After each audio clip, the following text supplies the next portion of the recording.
Сурагч гэрэл үеийн найзуудын хамтаар Facebook сүлжээг идэвхтэй хэрэглэдэг.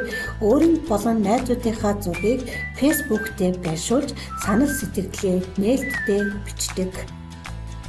Нэгэн өдөр ангийн сурагч Тулга гэрлийг завсарлагын үеэр сургуулийн гадаа зогсож байхад нь зургийг нь дараа өөрийн сошиал хаягтаа хүүхэд залуус чөлөө цагаа гудамжинд өнгөрүүлж байна гэж бичээд гэрлийн зургийг паблик тохиргоотой оруулсан байна. Зургийн тохиргоо нээлттэй тул хүн болгон үзээд зарим сэтгэлдлүүд нь сөрөг хандлагатай бичсэн байв. Аав ээж нь Тулгын постыг хараад доорх сэтгэлдлүүдийг уншиж охин гэрэлтэйгээ ярилцсны дараа сургуулийн нийгмийн ажилтнанд хандав. Монгол Улсын үндсэн хууль зохиогчийн эрх болон түүнд хамаарах эрхийн тухай хуульд зааснаар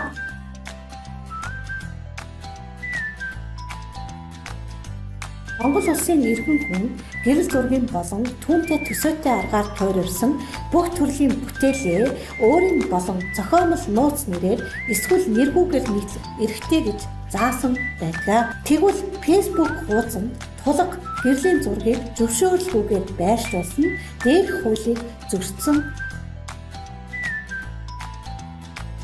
Гэрэл зураг тавихтаа түүнд дүрсэгдсэн этгээлийн зөвшөөрлийг авсан байх ёстой. Сэтгэл бичихтэй хүний эрхийг зөрчихгүй, бусдын нэр хүндэд халдахгүй байхад анхаарч ёс зүйд үл нийцэх үг хэлэг хэрэглэхгүй байх хэрэгтэй.